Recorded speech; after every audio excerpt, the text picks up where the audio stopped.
Fala, aliançados, seja bem-vindo a mais um Aliança Cast. Bom dia, boa tarde, boa noite. Eu não sei o horário que você vai estar assistindo esse canal, esse programa, mas cá estamos novamente com mais um episódio muito bom. Toda vez eu falo que não é muito polêmico, mas sempre é polêmico. E esse de hoje é um pouquinho polêmico, mas antes da gente entrar no assunto, antes da gente começar o nosso bate-papo, como de costume, vou deixar aqui os meninos à vontade. A gente está com um convidado aqui ilustre, já veio algumas vezes, mas ele vai dar uma saudação aí pra vocês de início aí, enfim. Hudson, boa noite, Diegão, Pastor Aquino, Gui, é com galera. vocês. Dá uma boa noite pra galera, um bom dia, uma boa tarde, eu não sei. Boa noite, galera. Hoje tenho certeza que esse assunto vai ser polêmico. Ó, o pastor até tocou, a hora que falou polêmico, o celular dele já tocou. Até com Já deu aquele, Já entrou no modo o anjo aqui tocando ataque. harpa. Hoje o assunto vai ser punk, pessoal. Hoje eu acho que vai ter um Aue aqui hoje, hein? Gui, solta a voz, Gui, nosso DJ. Fala, meu povo, boa noite, boa tarde, bom dia, não sei que horas você vai estar assistindo, a mesma introdução do Bruno. Mas aqui quem tá falando é o Gui, sejam bem-vindos a mais um episódio do nosso querido podcast. E bom, recomendo que vocês tomem seus lugares, peguem alguma coisa para comer, pipoca, porque hoje... Pegar uma pipoquinha, porque hoje o assunto vai ser daqueles. Denso. Bora denso. lá então. E é isso. E agora, Pastor Aquino, deixa a sua saudação. Que bom te ter novamente aqui, Pastor Amém, Aquino. Seja amém. muito bem-vindo, viu? Amém. Gente, é uma alegria poder estar aqui de novo. Hudson, Brunão, Diego. Diego, a gente está se conhecendo agora, né, Diego? Gui, uma alegria te rever. Rapaz, vocês perceberam que a voz do Gui aí é a voz do locutor? Rapaz, o grave dele é de primeira, hein? Irmãos, como a turma já disse, o tema hoje ele é, no mínimo, delicado. A gente vai trabalhar com um assunto que vai exigir muita cautela.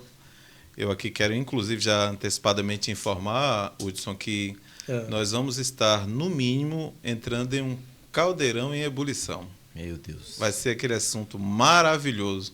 Um caldeirão, pastor. Parece um caldeirão ali. Jesus. Mas vamos lá, então, sem mais delongas. Brunão, qual que é o assunto? Que tanto negócio de polêmica? Gente, semana passada, eu já vou ler aqui pra vocês, mas semana passada... Foi semana passada? Ou foi a Semana passada, né? Semana passada? A gente saiu do culto aqui no domingo, tava tudo calminho. Verdade. Tava todo mundo em paz, quando de repente... O pastor Marco Telly lançou uma música, né? Assim, e aí as redes sociais travaram com essa música, o mundo cristão ficou muito abalado, ficou aquela coisa, aquela guerra dividida. E eu até brinquei com alguns amigos, né? Eu falei, Diegão, que o mundo gospel tava muito quietinho, tava tudo muito em paz, tava tudo muito tranquilo, precisava dar alguma coisinha pra poder, né? Tava tudo muito quieto, então tava estranho. E ele lançou uma música com o nome Aue. E essa música aí teve muita repercussão, pessoas a favor, pessoas contra, enfim. Teve muita treta gospel, essa é a palavra, muita treta gospel, e a gente quer falar um pouquinho sobre ela nesse momento aqui, nesse bate-papo. Tudo bem que a fumaça já tá, né, indo embora, já tá dando uma apaziguada. Graças a Deus por isso. Mas mesmo assim, a gente quer falar sobre, cada um colocar aqui um ponto de vista, obviamente usando a Bíblia, né, a Bíblia que ela é a base de tudo, então sempre focado na Bíblia. E o nosso tema é esse aqui, ó, Aue. Aue e música cristã. Até onde a expressão da fé e cultura caminham juntos. Então, como eu sempre falo, um jargão meu já. Eu vou tocar a bola e vou deixar vocês aí à vontade, tá? Primeira Que Deus perguntinha tenha misericórdia de nós. pra gente poder aquecer o nosso bate-papo é essa aqui, ó. Toda expressão cultural pode ser usada para adorar a Deus? Pastor Aquino, o senhor começa? Posso começar? Bem, antes de dar a resposta assim que você me fez, eu quero salientar aqui algo que eu acredito que seja de importância tamanha. Como eu te disse aqui, né, atrás dos bastidores, Sim. a gente está tocando em um assunto que demanda a maior quantidade de problemas e opiniões, que é o campo da música. A música ela sempre foi um campo minado. Para você ter ideia do que eu estou falando, o gigante aí da influência evangélica política do mundo é o pastor James Dobson. Ele tem aquele trabalho com família, Family in Focus.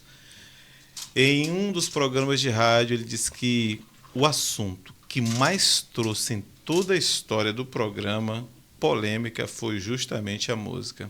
Charles Colson, em seu grande livro, né, E Agora, Como Viveremos, ele tem um dos capítulos que tem por título Toda Boa Música é do Diabo. Em se tratando de tradição, a Igreja Evangélica Brasileira ela sempre expressou a sua fé através de louvores que, pelo menos em uma grande parte da história, foi chamado de música sacra. A partir da década de 90, a gente vê uma mudança gigantesca, apesar de que antes disso já havia uma mudança significativa. A partir da década de 70, a gente começa aí a conhecer alguns estilos engateando e se aproximando da igreja. A exemplo do rock, com a banda Êxodos. Teve muita resistência, né? Foi muito resistente, né? Então, a banda Êxodo, a partir da década de 70, ela não teve expressão gigantesca, mas foi ela que começou a engatear e, de forma embrionária, começou a mudar essa questão, principalmente no contexto batista. A gente tem a década de 80, que algumas outras expressões musicais começaram a crescer, inclusive bandas, uma delas Rebanhão, que trouxe notoriedade à história do rock no Brasil. Não conhece Rebanhão? O Rebanhão você não conhece, Brunão? Gente, a gente vai ter que fazer um apelo para nunca ouviu falar converter o também? Rebanhão. Rebanhão? Rebanhão é bem... Rebanhão é, pastor, nós dois como os mais velhos da mesa aqui... Por favor, não me lembro da minha idade, tá? Não, mas velho sou eu, pô. Eu acho que eu... Ah, é? Quantos anos, Pastor, eu tô com 35. Você tá com... Eu tô Fiz bem, 34 bem agora, à frente. então não sou... Não, mas eu sou do Ô, Guilherme, eu tô Oficina sendo G3 aqui pra humilhado frente. ao vivo. Não, mas o pastor citou o Rebanhão, Vou até eu tenho salvar lem... aqui, Rebanhão. Não que eu conhecesse da época, né? Mas assim, de ter referência. Eu vou voltar e tentar salvar. resumir. Pode falar, pastor. Vou salvar esse nome Tá aqui. ok. porque E não como eu conheço, estava não. dizendo, a gente está tocando em um assunto que é extremamente complicado. Por quê? Porque a música ela lida com algumas questões que são de ordem íntima da pessoa. Afeto, emoção e história. A gente sempre vai se apegar a um ponto de vida na nossa história onde uma música marcou de forma muito contundente. Mesmo que essa música, ela do ponto de vista teológico, ela não seja adequada, mas ela marca a emoção, o afeto, o coração da pessoa ele é dominado. Então, em se tratando de música, o assunto já é, por natureza, polêmica. Sobre essa questão da fé, da musicalidade cristã e as expressões culturais, nós temos que ser muito cuidadosos. Porque o que nós temos que levar em consideração, Bruno, é o contexto da situação. Por exemplo, se você me perguntar, Pastor Aquino, e o rap na igreja, o que é que o senhor acha? Eu vou ter que lhe perguntar, o rap nasce em que contexto? Qual é a sua origem? A origem dele é de extremo protesto. No nosso país, o rap, infelizmente, parte dele, não todo, mas foi ligado especificamente à violência. Eu lhe pergunto, esse tipo de estilo musical é adequado no momento da celebração de culto ao Senhor? Eu penso que não. Eu penso que do ponto de vista particular não há nenhum tipo de problema se alguém ele deseja ouvi-lo no seu ambiente particular, em seu local de trabalho, mas no momento da celebração, do culto, da honra ao dono de nossa vida, eu penso que determinados estilos, eles não são adequados para a celebração ao nome de nosso Senhor.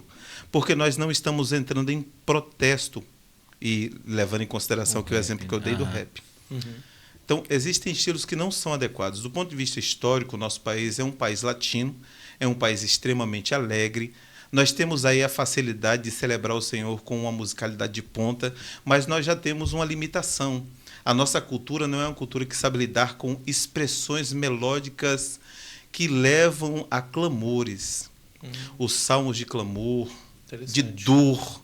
Nós não conseguimos cantá-lo com clareza. Nós temos dificuldade cultural. Por ser um povo de sangue latino, vamos aqui usar uma expressão muito conhecida, nós somos um povo de sangue caliente.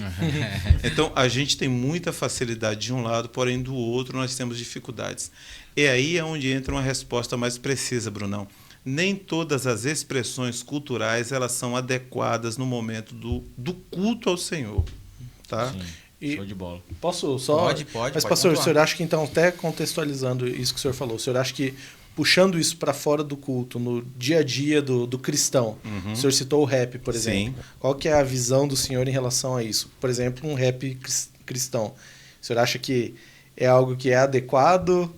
Do ponto de vista individual, Exato. na sua vida sim, pessoal? Sim, não exatamente entendi, no culto, entendi. né? Ô, pastor, só complementando. Eu acho que Diegão estão já querendo fala prejudicar a também. minha imagem aqui, viu, gente? Vamos arrumar briga aqui com muito complementando. crente. E de repente, se alguém comentar ali, mas pastor Aquino, e quando a Bíblia diz que tudo que tem fôlego louve ao Senhor? Aonde se encaixa aí? Bem, o louvor ao nosso Deus, a gente tem que levar em primeiro lugar, Bruno, quando isso foi escrito, para quem foi escrito e qual era o contexto.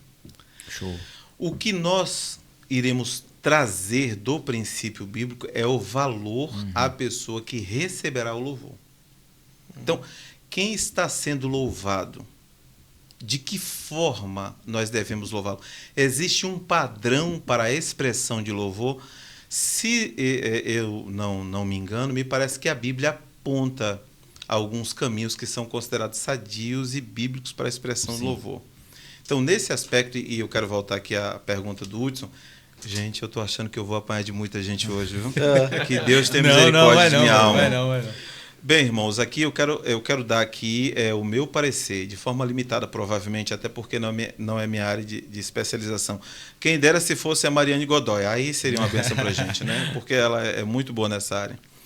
Sobre o uso pessoal, Hudson, não há nenhum tipo de problema. Eu não percebo a Bíblia ela dizendo que isto é pecado, ou que eu não posso ouvir. Eu não posso ouvir. Logicamente que existem duas perguntas aí que nós devemos levar em consideração. Me parece que não, mas eu devo ouvir? Então são duas questões que você deve levar em consideração. Se o seu contexto imediato não lhe influenciou, muito provavelmente alguém ficaria chocado ao ver você fazendo tal uso de estilo musical. Eu, por exemplo, eu sou de uma geração onde o estilo musical que mais influenciou o mundo foi o rock. Bill Haley, Elvis Presley, essa galera da antiga eu vi quando eu era garoto. Eu não consigo esquecer facilmente. Até porque também o cinema era muito influenciado por esse tipo na minha época. E marca, né, alguns momentos da vida, né? Principalmente em decorrência Sim. da afeição do coração. O problema está diretamente ligado, Hudson, àquilo que domina o meu coração. É uma questão tão... Desculpa até... Não sei se... Me perdoe estar monopolizando a conversa Não, da gente. imagina. Pode tocar. Eu tô Talvez aprendendo seja uma- aqui. Eu tô aprendendo. Mas talvez seja uma questão contextual ali daquele ambiente, o senhor Sim, disse. Por exatamente. exemplo, vou citar um exemplo, né? Dizem que usar gravata remonta aos tempos lá da França, bem antes ali da Revolução e tudo, para meio que identificar quem era homossexual ou não. Existe também essa teoria. Não, é plena, mas é uma sim, teoria. Sim. Mas tem outros elementos que eu acho que Sim. se a gente for puxar para trás... A questão do bigode. bigode, enfim. Rapaz, deixa o bigode tem uma Bruno série de fora, pelo amor de Deus. Mas que hoje, no nosso contexto, isso não tem significado algum.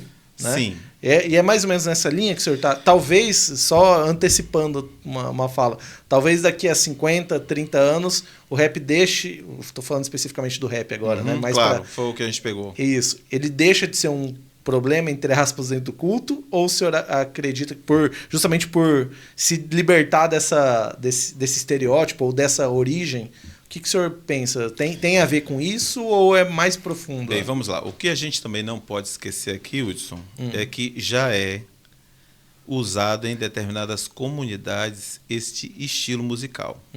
Isso, porém, não é uma expressão considerável na comunidade de fé. Ela não é uma realidade que chame a atenção nesse ponto. Se você perguntar, por exemplo, existem igrejas que fazem uso de estilo contemporâneo? Sim. Desde a década de 90 você vê as mega igrejas fazendo uso do rock em pleno momento de culto, que inclusive chamou muito atenção. Uma das principais nesse aspecto é que, digamos assim, foi uma grande comportora, né, a nível mundial, foi a Saddleback, do Rick Warren, né? É aquele escritor do livro Uma Igreja com Propósito, ou Uma Vida com Propósito. A igreja dele, em diversos veículos de comunicação americana, era chamado a igreja onde as ovelhas escutam rock. Então isso já é uma coisa, digamos que, né, mais ou menos antiga, tá? Mas o problema, Hudson, não está se com as décadas a gente vai redimir esse estilo musical. O redimir a cultura já deve acontecer em nosso meio a partir do momento que nós temos um encontro com o Senhor. Porque o que redime a cultura é a redenção do pecador. É o pecador redimido que transforma, que altera a rota de um determinado valor cultural.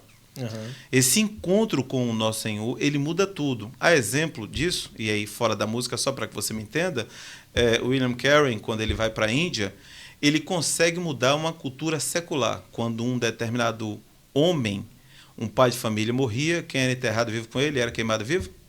A esposa.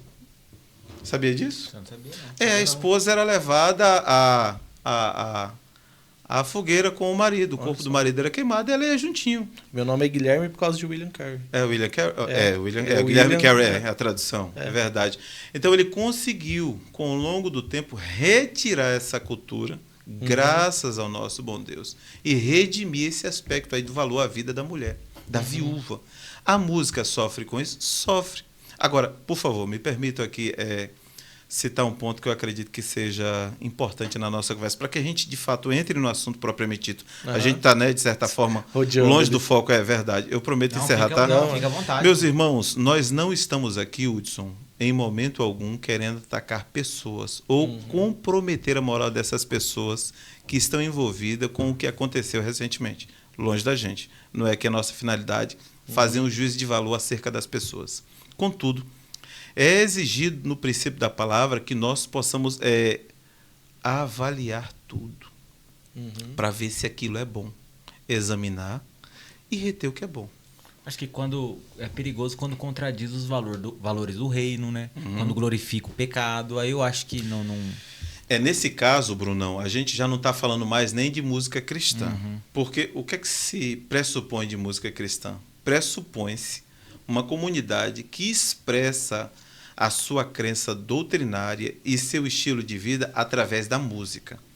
Se qualquer outro tipo de música é contrário a isso, já não é uma comunidade cristã ou uma comunidade de fé que está cantando. Tá certo? Então, no nosso caso, é isso. Logicamente que a gente vai ter muito assunto para falar. E lógico que a gente não vai ter tempo para isso. Por uma questão também de tempo, né? E de dinâmica aqui de conversa, alguns assuntos que poderiam ser levantados não irão ser respondidos. Como, por exemplo, é só esse tipo de problema que a gente tem dentro da igreja? Vamos mais um pouco longe. Será que eu poderia, por exemplo, fazer uso de outras músicas que na cabeça do imaginário coletivo, né, ainda é chamada de música secular? O que é que eu posso cantar? O que é que eu não posso cantar?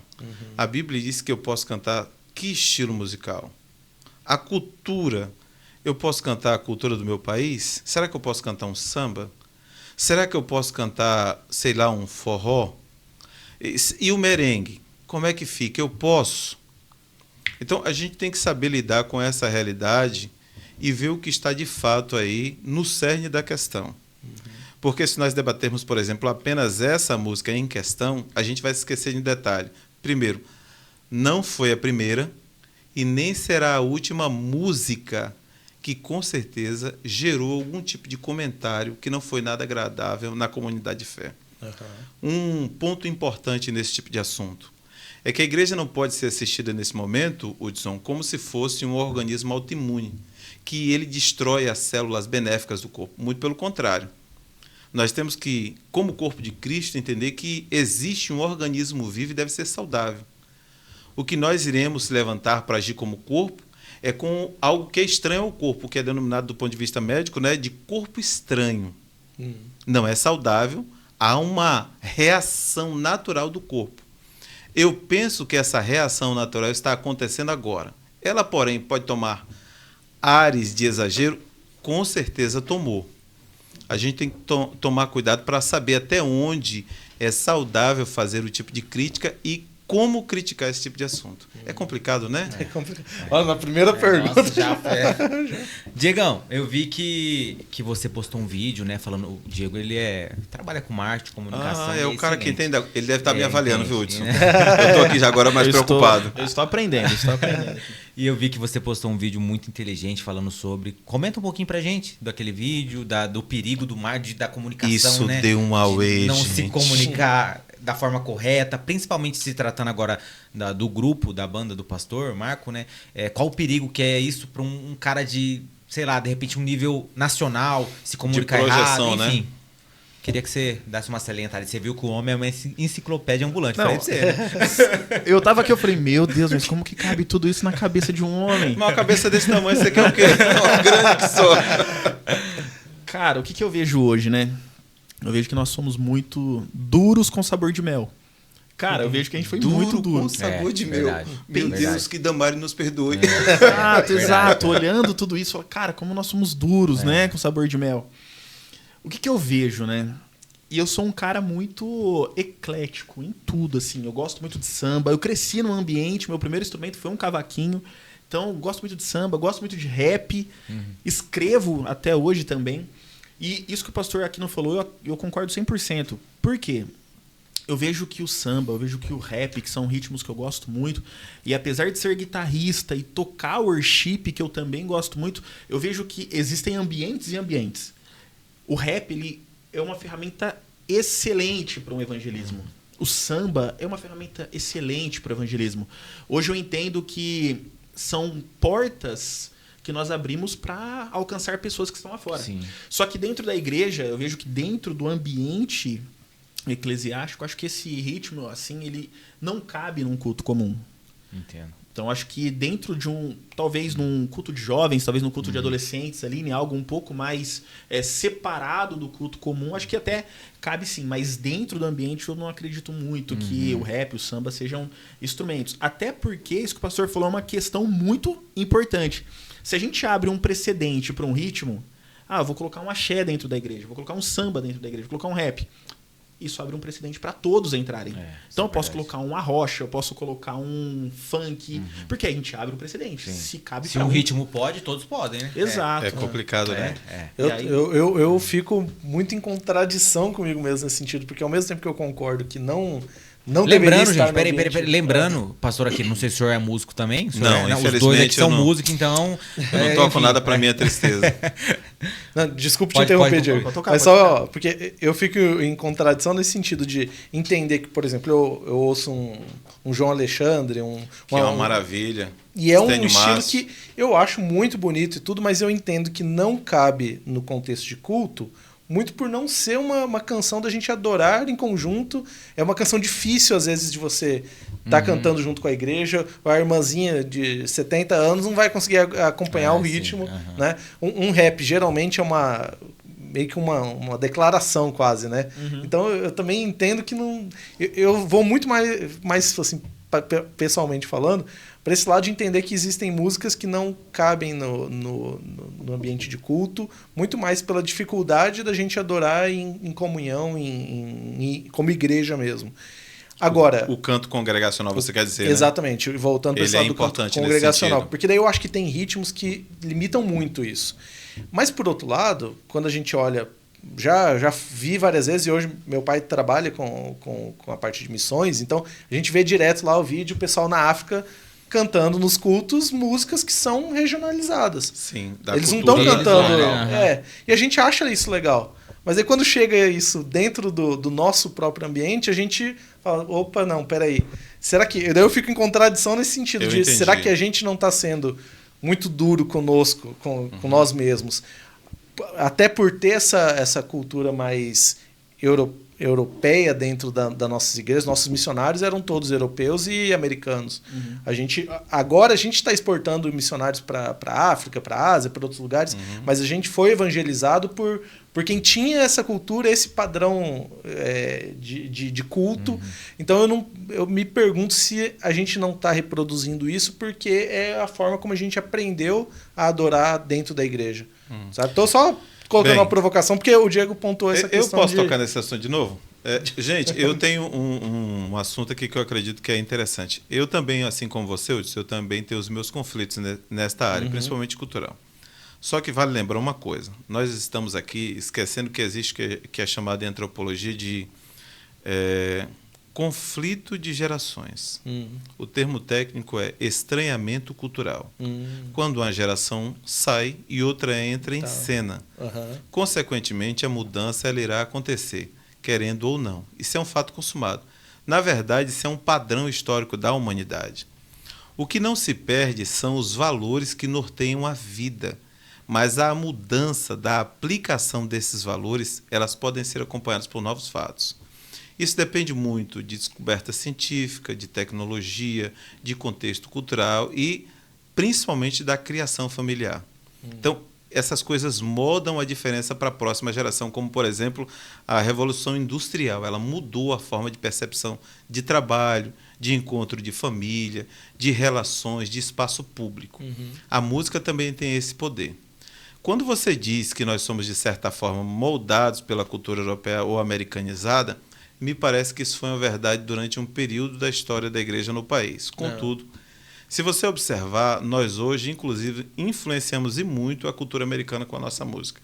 A exemplo disso, eu não vou falar nem só na comunidade de fé, né, no meio evangélico, mas na própria comunidade que não é evangélica. Que o diga João Gilberto, que é uma disciplina estudada principalmente por músicos americanos, né? O cara foi um dos maiores nomes da história da musicalidade brasileira no violão. Sim. Um gigante da história. É reconhecido mundialmente. Nós mudamos esse conceito, mas a igreja parece refletir, segundo você, ainda parte dessa história. Eu penso, porém, que essa mudança já aconteceu. Se ela ainda não é vista como muitos ainda desejam, eu acredito que só não é vista ainda em decorrência de você fazer parte de uma nova geração. Para mim, essa mudança já aconteceu, entende? É muito diferente do meu período de igreja para hoje. Quando eu era garoto, a primeira vez que eu ouvi um rock na igreja, eu fiquei escandalizado. Falei, sangue do cordeiro, tá repreendido, isso é coisa de crente. Meu Deus, e cá para nós. Eu só não achei mais porque na minha infância eu era vítima desse tipo de estilo musical. E confesso para você que passei a gostar. Foi muito bom de certa forma, porque eu comecei a ter percepção diferenciada da questão musical. E o quanto isso pode contribuir. Agora, é aquilo. Talvez essa percepção para a sua geração seja diferente da minha. Na minha cabeça, essa mudança já aconteceu. Eu acredito que a fala de nós precisamos de uma cultura brasileira em nosso meio, talvez ela não seja de todo uma verdade plena. O que talvez haja é que essa geração está buscando uma identidade do ponto de vista histórico e querer firmá-la. No meu caso, a minha geração ela já não se preocupa com isso. A gente só está vendo diante de nós uma mudança radical, que, por sinal, já não existe mais a condição de ser uma duração maior na mudança. Hoje é muito rápido, tudo muda, assim, em questão de instantes. Então, essa cobrança talvez também se dê em decorrência disto. Nossa, que reflexão. Nossa, só respondendo o que o Brunão falou, Isso, né? O adendo do adendo do adendo. Eu fiquei Perdoa, aqui, perdoa. ó. Gui, quer falar? Me perdoa, eu estou monopolizando por Não, mim, mas Não, fica eu quieto. aqui olhando, Não, falei, não. rapaz, Não, a questão da comunicação, e aí de repente a gente já até entra no assunto da música. É verdade, a gente ainda não entrou no Huawei. O que eu enxergo hoje, né? Trabalhando com comunicação, ensinando pessoas a se comunicar também.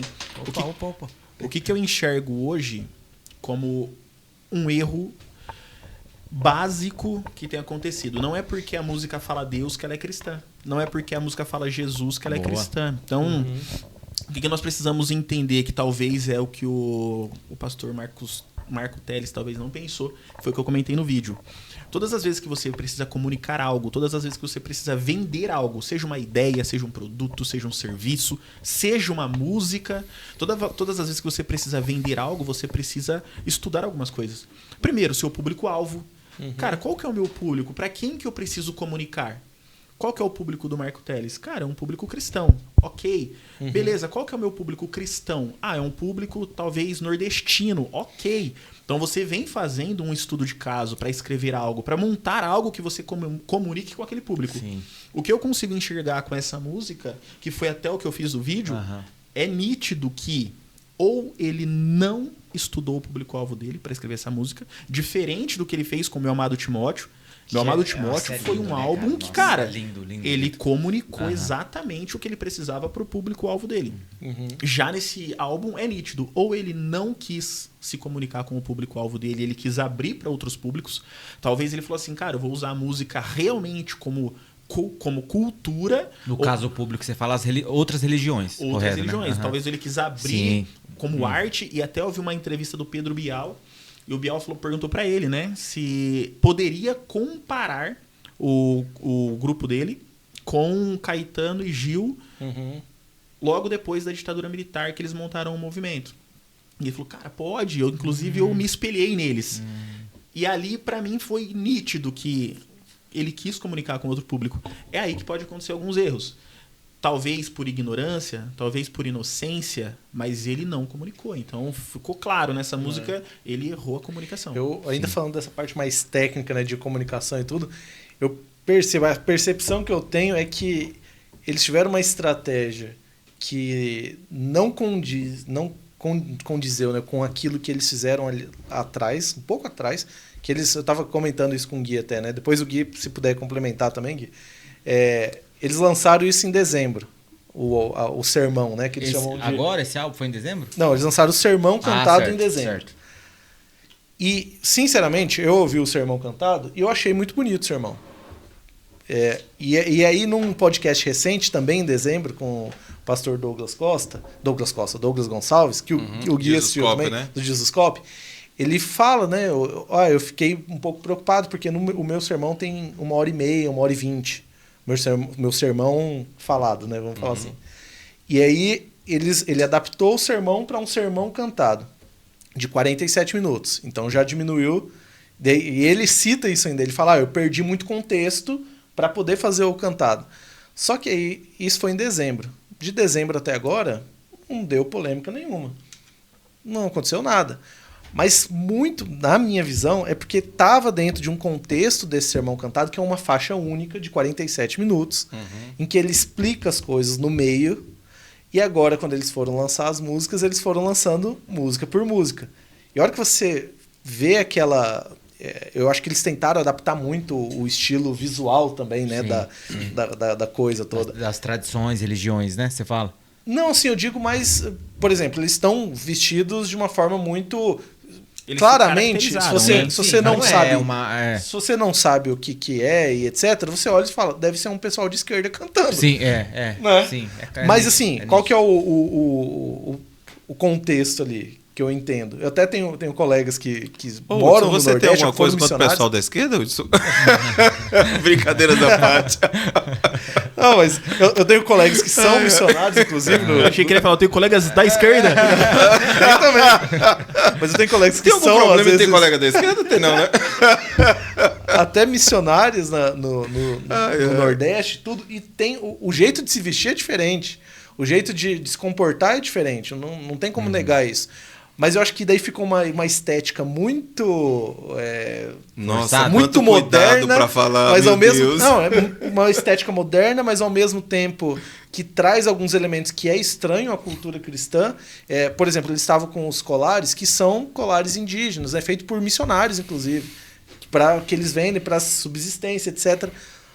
Só que isso não comunica com a nossa realidade, Não. principalmente vamos colocar assim, principalmente do sul, do sudeste, da maioria das pessoas, né? E talvez até de quem está acostumado já com a estética do candeeiro, lá que o pessoal mais do Nordeste está mais acostumado com eles. Eu, quando eu vi a primeira vez Coletivo Candeeiro, na hora veio na minha cabeça, poxa, é uma galera de esquerdaça. Coletivo, quem faz coletivo é a Faculdade Federal. Sim. E eu estudei na Faculdade Federal e vi isso. Mas assim, eu acho que daí eles tiveram esse erro agora. Já era uma questão polêmica. As palavras ali um pouco complicadas. E aí lançar individualmente, acho que essa era a quarta, quinta música que eles estavam lançando. As outras, ninguém nem estava ouvindo. Nem sequer comenta, né? De repente chegou essa. E aí tem mais uma ou duas ali que é meio complicadinha. estranho. Tem uma que estranho, fala que, tipo, de homem, mulher e quem Na tem mesa outro tem jeito, Ana, tem homem. Mas, Hudson, só pra complementar, antes de você tocar a bola, Coitado do Hudson, agora sofreu com a gente. o que é comunicação? Então, primeiro a gente tem que olhar isso. O que é comunicação? É o que eu falo? Sendo que a grande maioria do que eu informo, eu não falo. Então, o que é comunicação? Então, como que eu me comunico? É o jeito que eu ando, é o que eu visto, é o que eu falo, é o que eu consumo. Então, tudo isso é comunicação. Eu informo muito mais quando eu não falo. Existe um ditado, né, que fala assim, a pessoa olha e fala assim, não gostei dessa pessoa, meu santo não bateu, né? Existe esse ditado. Mas como que a pessoa olha pra você e fala assim, cara, eu não gostei dessa pessoa? Sendo que você nem Tem falou. coisa ali que... Você nem falou, você chegou, Sim. nossa, cara, não gostei. Por quê? Porque antes de qualquer coisa, quando você chega, a pessoa ela te avalia em 2 segundos.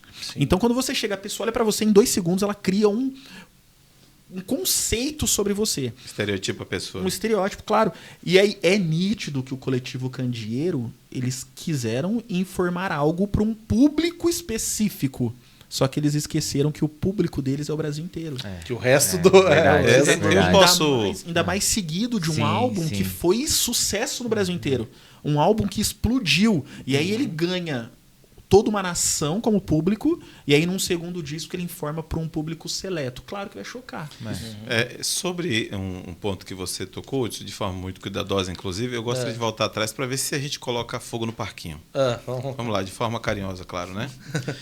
Você tentou falar acerca de uma forma de se expressar que dá a entender que existe um comprometimento que coloca em xeque o valor cristão.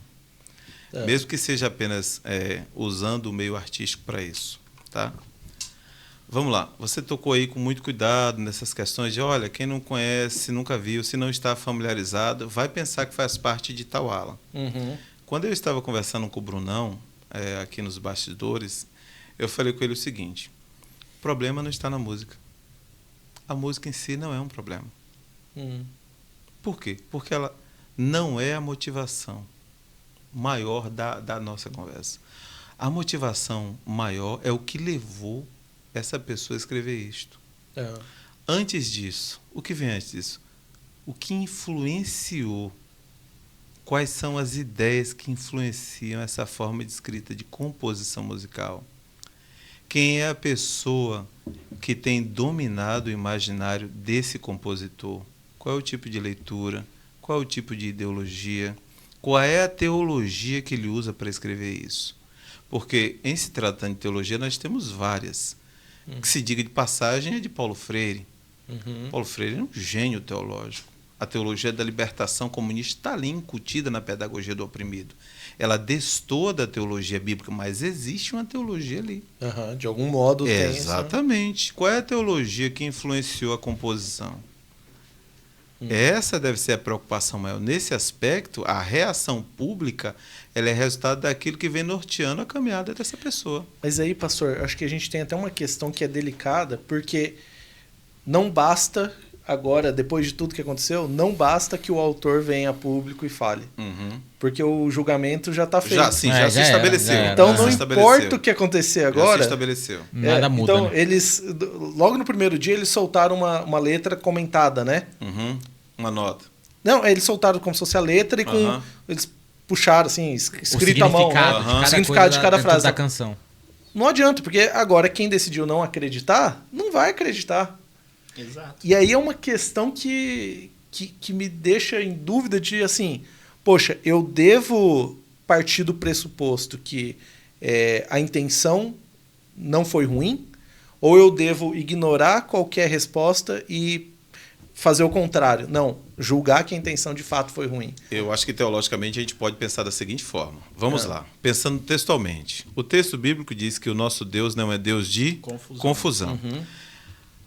Esse tipo de canção foi claro ou confuso? A linguagem é oblíqua, no mínimo. Ok? Uma outra questão que a gente tem que ser extremamente cuidadoso é que o que está em jogo aqui é a edificação do corpo de Cristo. Recorda aquela passagem de Coríntios?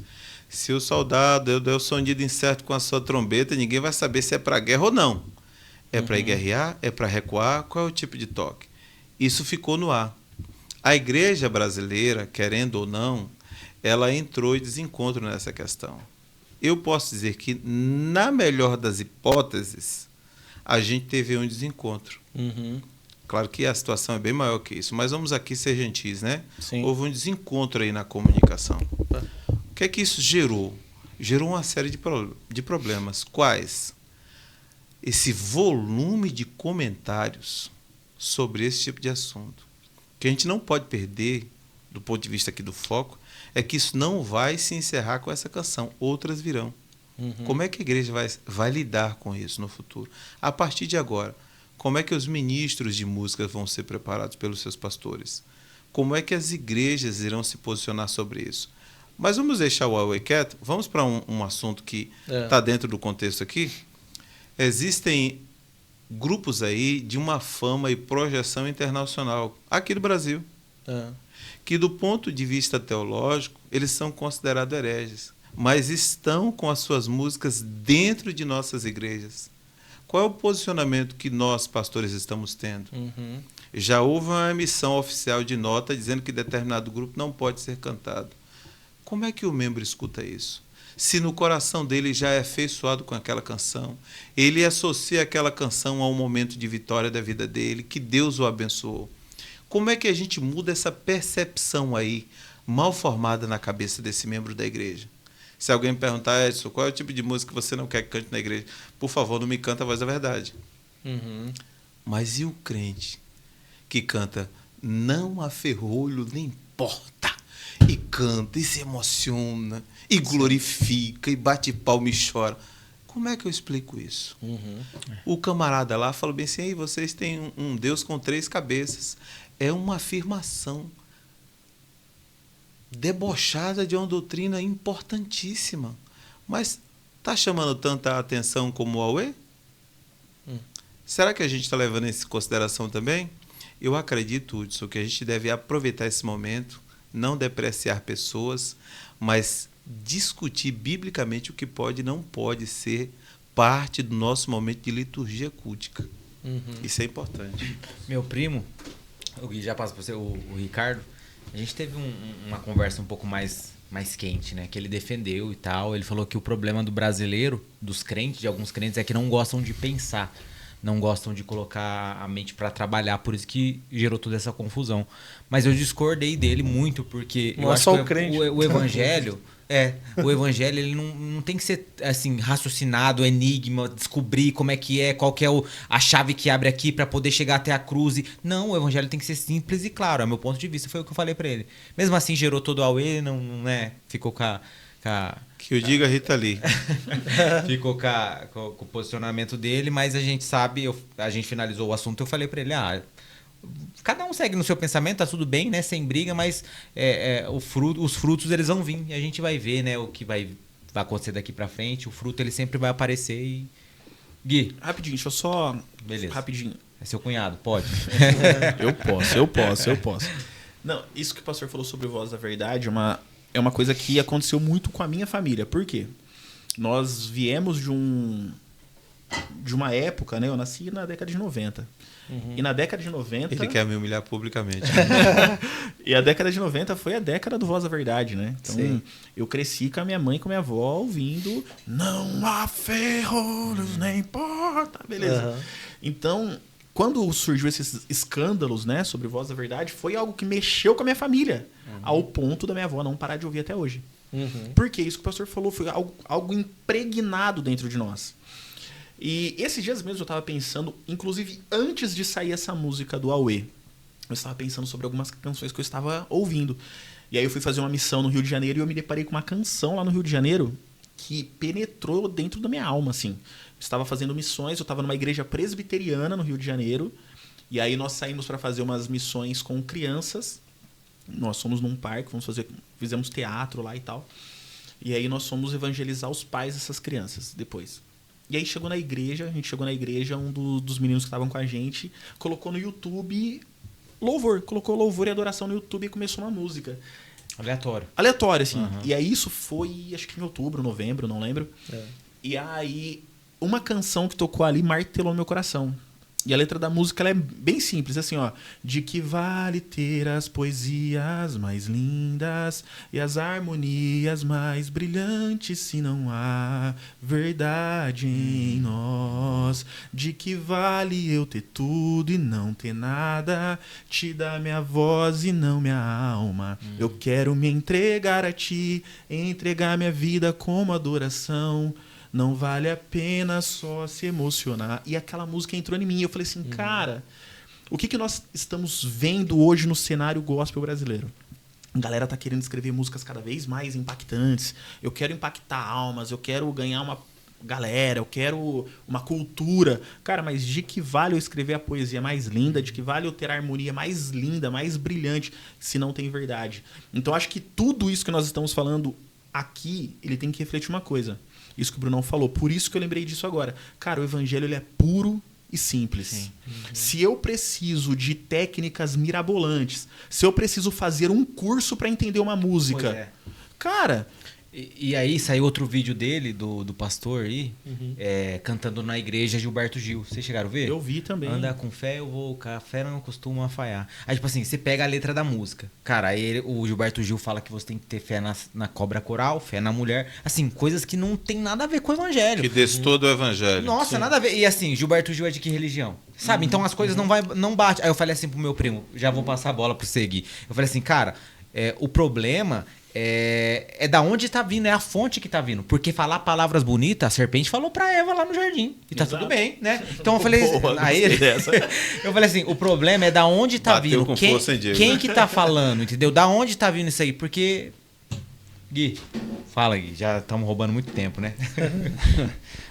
Tem algo que eu gostaria de pontuar aqui, que o pastor Aquino ele falou algo interessante, né, com relação à teologia, né, qual que é a teologia aplicada na música, e tocou num assunto que eu gosto bastante, né, e eu acredito que a gente acaba, né, a gente acaba indo para Paulo, né, e eu queria usar como exemplo Atos 17, quando Paulo ele chega lá em Atenas.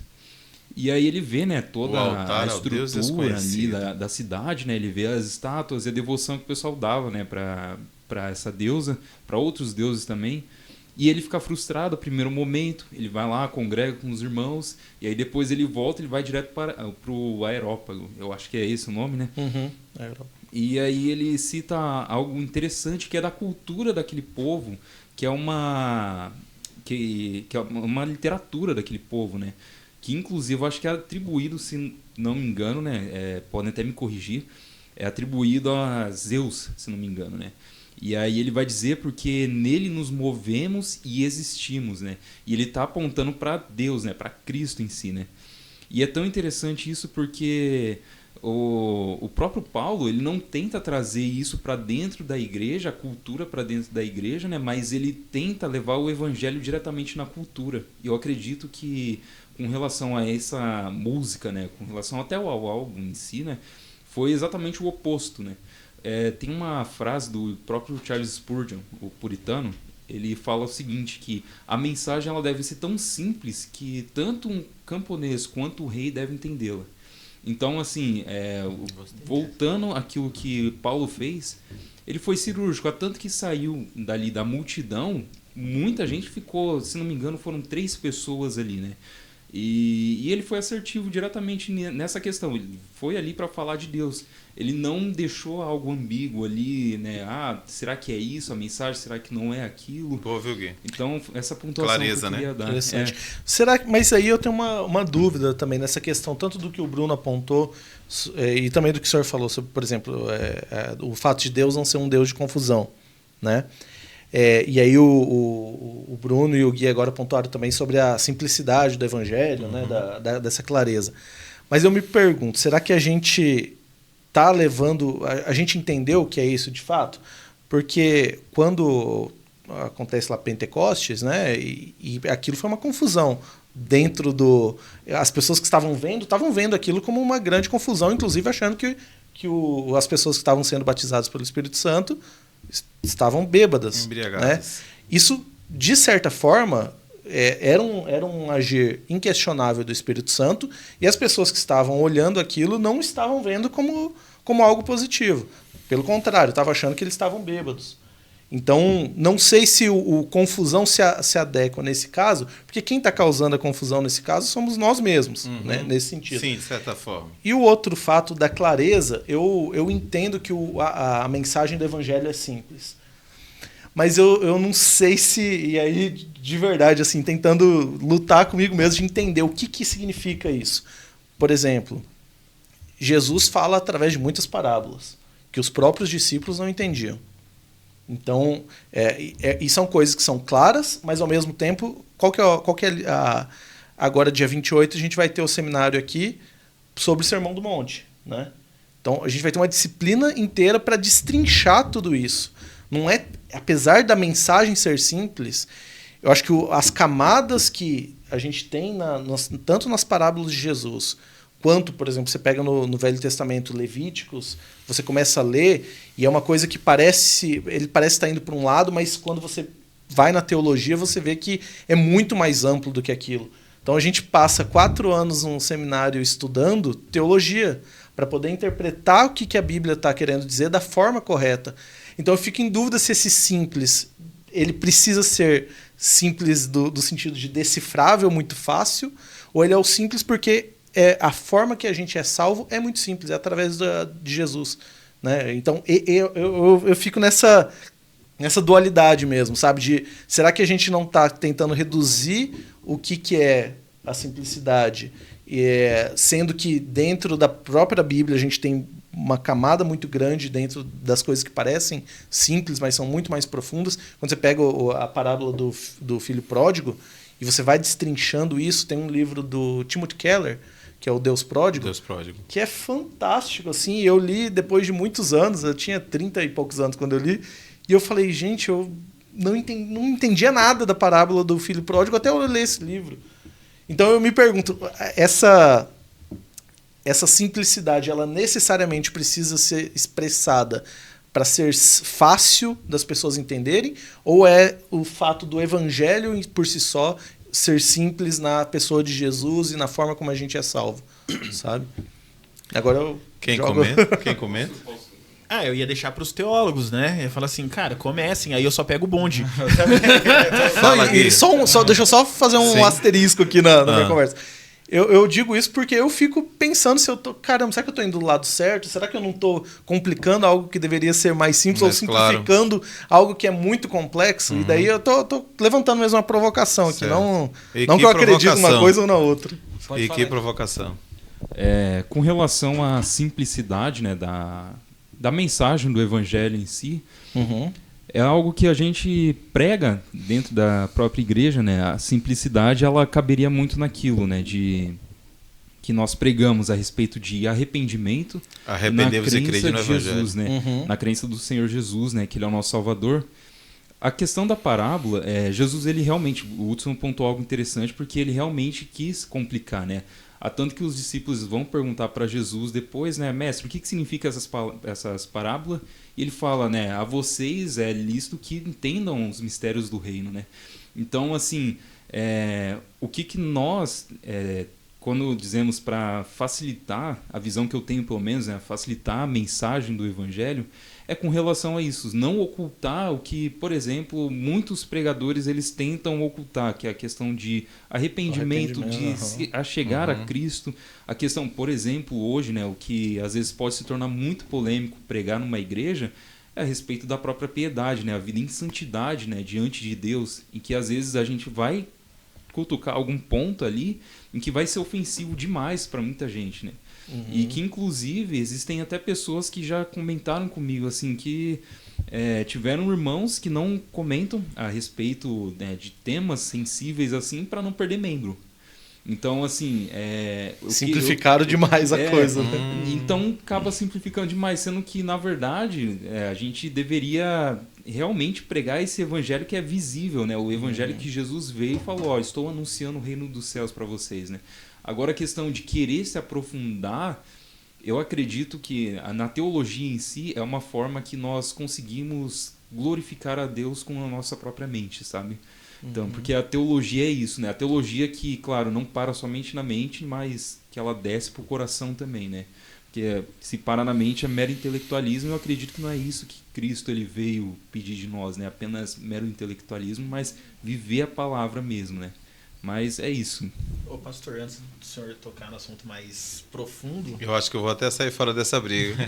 Não, eu só queria uma visão que eu tenho sobre isso, né? Eu acho que o evangelho, ele é simples, mas não raso. Que eu acho que tem uma diferença muito grande entre ser simples e ser raso. Eu vejo... Ou simplório, no caso. Exato. Exato. Então, eu vejo assim que hoje nós vivemos uma era, e Paulo diz isso, né? Que existe um tempo onde nós tomamos leite. Existe um tempo que nós temos que comer alimento sólido. E eu vejo que nós vivemos uma era muito de mimimi, assim. Hoje nós vivemos muito leitinho, né?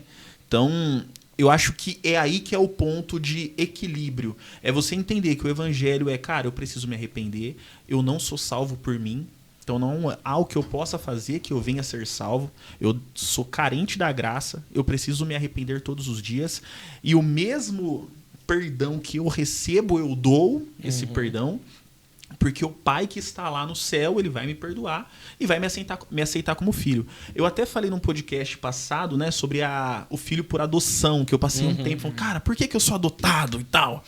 E aí eu fui entender o conceito histórico e o conceito da época, que, cara, se um homem escolheu te adotar como filho, agora ele é obrigado a te amar, ele é obrigado... Dá outra visão, né, do Exato, que é. E aí você começa, pum... Então, cara, eu vejo isso. As igrejas hoje, elas pregam muito leitinho. Porque eles não pregam uma simplicidade. Eles pregam algo raso, porque isso que o Gui falou é real. Cara, às vezes se eu for falar sobre arrependimento, às vezes se eu for falar sobre remissão, às vezes se eu for falar sobre pegar a sua cruz, negar o seu desejo, negar a sua carne. Às vezes, se eu for falar sobre isso, eu vou perder membro. Às vezes é um membro que tem um valor econômico dentro da igreja. E aí, a igreja paga as contas como? Então, eles partem para um lado um pouco mais raso, um pouco mais... Cara, vamos trazer um evangelho mais good vibes. Que, cara, você é amado.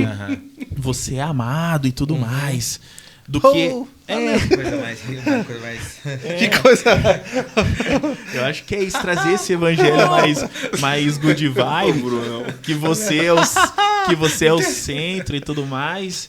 Eu acho que por isso, para tentar massagear um pouco mais o ego, mas eu vejo que o evangelho ele é simples. Sim. Eu também acho, pastor, aqui. Não só Chega um pouco mais perto do microfone. O último não saiu nada. O senhor conclui aí essa pergunta do Hudson. Eu acho que Jesus não falava difícil. Eu acho que ele usava muita cultura da época, linguagem da época, e tinha coisas que ele não poderia falar abertamente, né? Por o tempo não estar chegando, era coisas específicas para os próprios discípulos. Por exemplo, tudo que ele fala, tudo que Jesus falou, tudo que ele disse, tem um significado muito profundo. E às vezes a própria Bíblia responde algumas coisas que Jesus fala, no Antigo Testamento. Por exemplo, quando Jesus fala assim para eles, para os discípulos, eu sou a videira verdadeira. Isso não é só...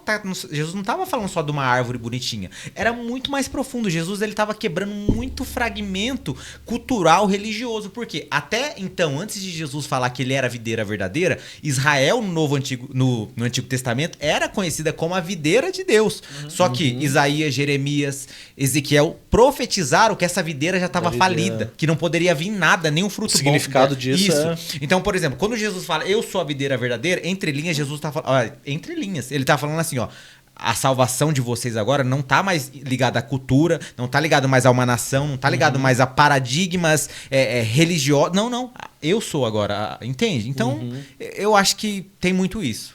Enfim. Também, só para... pastor, agora é você que não fala. Eu falei muito hoje. E também, o que eu vejo, né, sobre essa simplicidade? Se a gente for pegar o diálogo de Jesus com Nicodemos. Cara, Nicodemos era um cara... estudioso. E como? E aí ele senta para conversar com Nicodemos e ele fala algo que, olhando hoje o cenário, sabendo da história, parece simples. Mas agora pensa, um cara velho, estudado, fala assim, ó, cara, se você quer ser salvo, você precisa nascer de novo.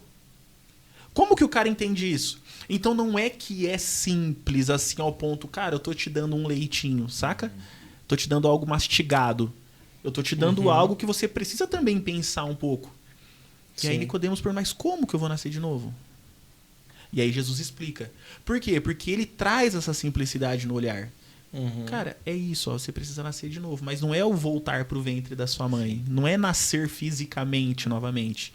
É nascer de novo em entender que você precisa ser perdoado, entender que você precisa mudar a sua mentalidade. Então, é algo assim que é simples, mas não é raso. Então, no meu ponto de vista, é isso. E outra, é a última, eu prometo. Não, fica à vontade.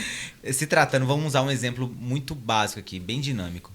Vamos supor que o evangelho ele é uma pedra preciosa. Aí a gente pega todas as fases que uma pedra preciosa ela precisa para ser preciosa. Você tem que ir lá, você tem que garimpar, você tem que bater e tal. Cara, todo o processo bruto que tinha que ser feito, Jesus já fez. Então, tipo assim, o mais difícil começou com ele. Se já é uma pedra preciosa na nossa mão, por que a gente vai dificultar? Entendeu? Se a canção é só falar do evangelho e falar da cruz, por que o cara vai ficar criando enigma? Já que Jesus já fez todo o processo bruto, que foi com os discípulos, foi naquela época, difícil para eles entender. Mas para nós não precisa, entende?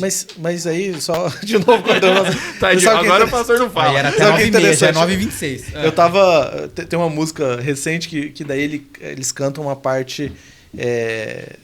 agora me fugiu quem que é Isaías que diz, né? Eu como um rolo, eu leio um livro, como um rolo, medito na sua lei. E aí uma pessoa que não era crente falou assim, como um rolo? Quê? Você vai comer um rolo? E a pessoa não compreendeu o que entendeu a linguagem. Mas eu acho que tá muito assim, dentro existem contextos e contextos, né? Sim. Eu acho que tem muita coisa que Jesus disse que na época o contexto era muito mais forte do que é pra gente hoje, e a gente tem dificuldade de ter essa profundidade. E às vezes até interpreta as coisas erradas, né? Sim, E sim. acha que é uma coisa que tá indo. Sim, Jesus está falando muito, porque- muito mais profundo. Porque a né? Bíblia ela aponta passado, presente e futuro. Aí tem a linguagem cultural, tem um outro povo, uma outra. Sim. Então, Agora, só para concluir essa parte, eu não acho que o evangelho seja difícil, não, porque minha avó não sabe ler, não sabe escrever, e eu tenho certeza que ela já viveu. Atrás, viu, gente? Ele Não. Eu tenho certeza que ela já viveu muito mais o evangelho do que eu. Que sei ler, que fiz faculdade, que não faz sei o quê. teologia, é verdade, cara. E acho que essa simplicidade é muito linda do evangelho, porque ela não depende de conceito intelectual, de você saber interpretar aquilo, porque a revelação do Espírito Santo em nós é muito maior do que qualquer coisa. Amém. Então acho que isso é muito bonito do evangelho. Pode ir. Agora o pastor Aquino, por favor. Eu vou falar o quê agora? Bem, eu quero aproveitar, já estou percebendo que o horário está quase para encerrar, né? Mas eu quero salientar aqui, como vocês tocaram muito bem sobre esse assunto, um outro aspecto. Essa música que foi alvo de muitos debates, muitos vídeos feitos aí do Brasil, muito artigo, muita gente escreveu, muita gente também tentou e se esforçou demais para explicar muita coisa que ficou no ar de fato. Bem, o que é que a gente aprende com isso? Que determinadas linguagens, elas trazem consigo mais uma ideologia. E o evangelho, ele não pode ser colocado dentro de uma camisa de força ideológica. No evangelho, diante do evangelho, todos, absolutamente todos são pecadores. Nenhuma música, seja ela qual for, que traga consigo a dificuldade de apresentar o evangelho de forma clara, ela não pode ser facilmente aceita. O que aconteceu com esta? Na ausência de arrependimento, na fala ou na letra, na ausência do Senhor Jesus, da clareza do Evangelho, esse tipo de coisa, com certeza, vai se repetir com quem quer que seja. Se alguém tentar inovar, pensando que está sendo demais, ou que está trazendo algum benefício para a igreja, é um desfavor que a gente faz ao Evangelho. Só que do que aconteceu, fica para a gente uma série de lições.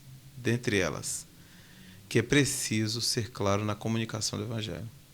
Aquilo que vocês citaram aqui sobre a clareza ou a simplicidade, precisa fazer parte da nossa comunicação, cantada, escrita ou falada.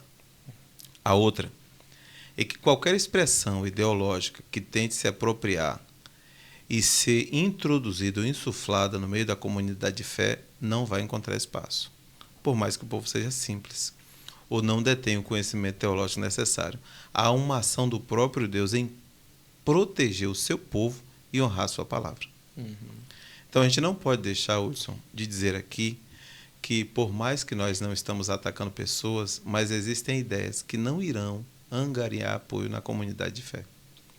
Nós não estamos aqui demonizando essa música, nós não estamos dizendo que nós não podemos contextualizar o Evangelho à nossa cultura, muito pelo contrário.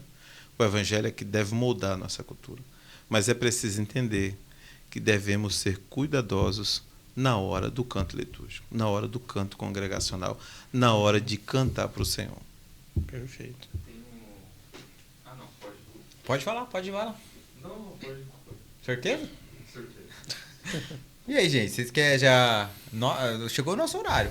Vamos partir para a conclusão? Pode ser? Partir para a conclusão. Nós Vamos faz lá. um- Vocês que mandam. Nós faz um... Então, eu fiquei contente que a gente falou muita coisa sem ficar preso só à música. Eu acho que achei... isso é muito eu importante. também. Cada um discorreu um assunto, foi bem legal mesmo, bem dinâmico.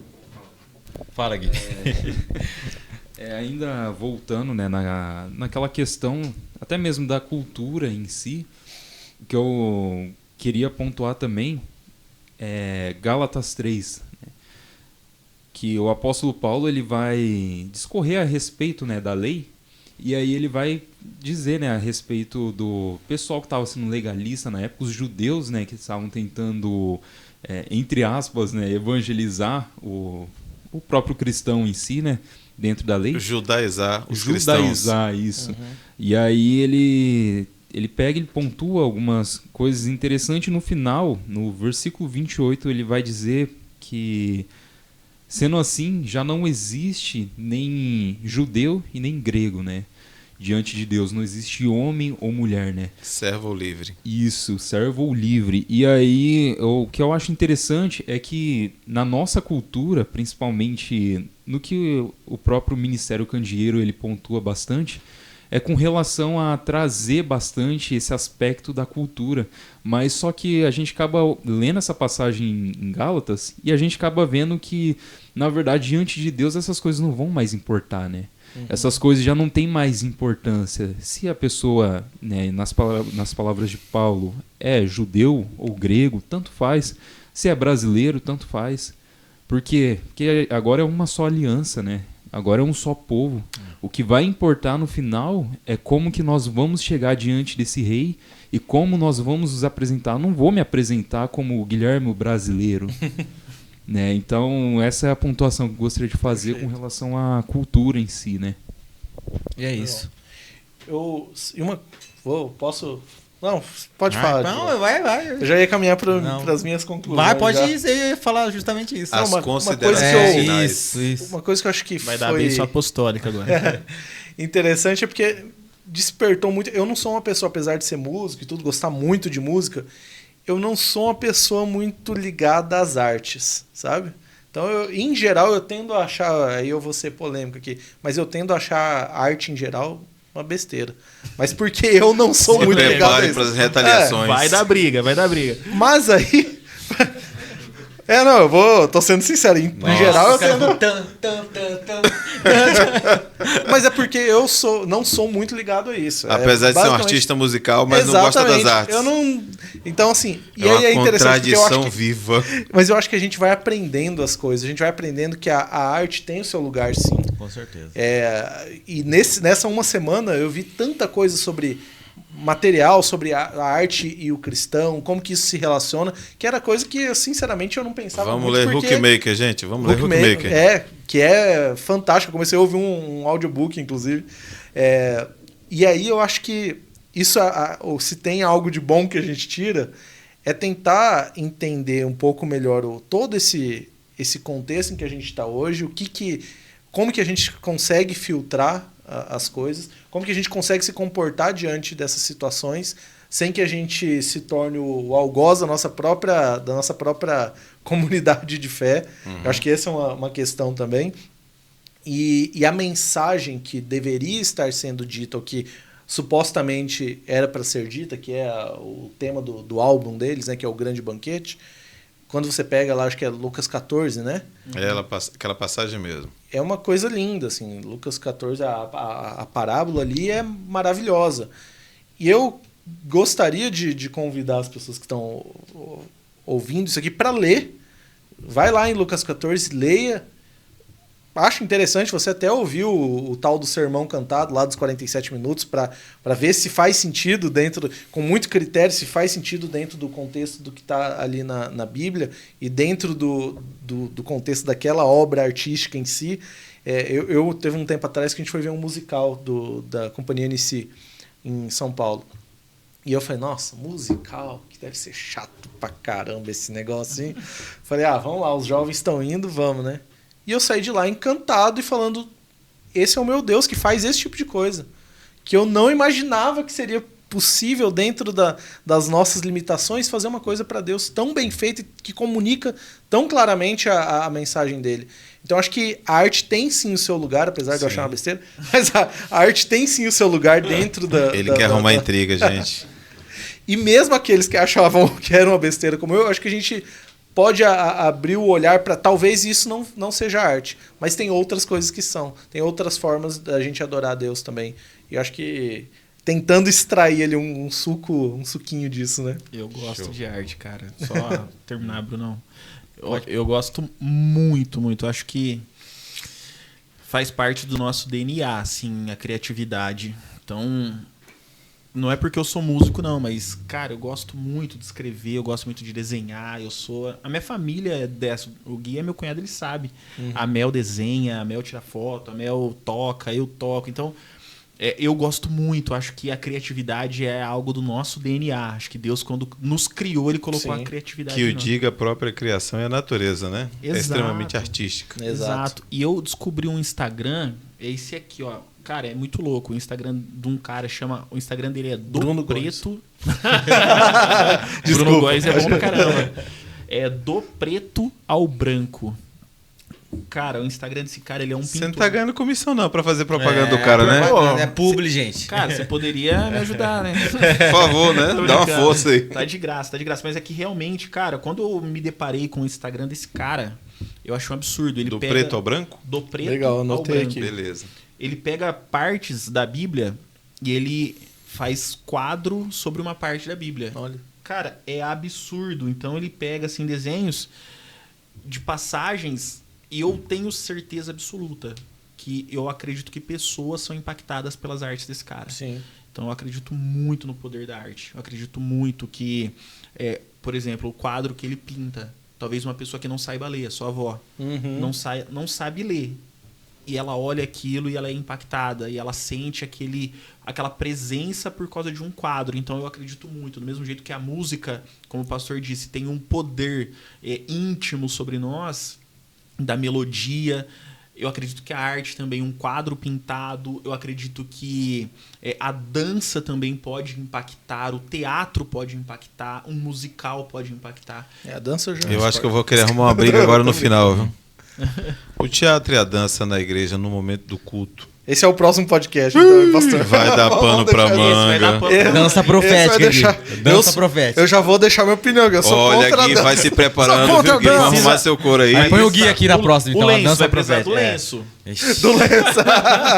A gente pode falar, né, Gui? Eu tinha uma esposa que, né... Meu Deus. Até explicar Não pra ela tragam o que sofá que para o e tal. culto, gente. Mas tá bom, né, Gui? Você já...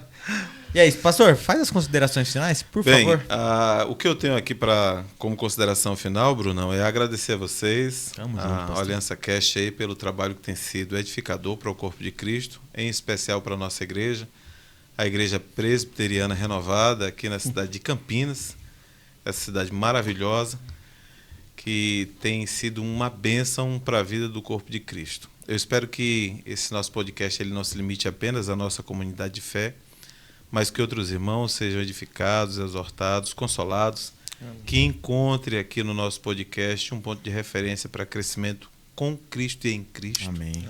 Que nós também possamos aprender a peneirar as nossas expressões. É lógico que em um dado momento ou outro, existe aqui a forma lúdica de apresentar um assunto sério, mas em momento algum a gente quer depreciar a moral de pessoas, muito pelo contrário.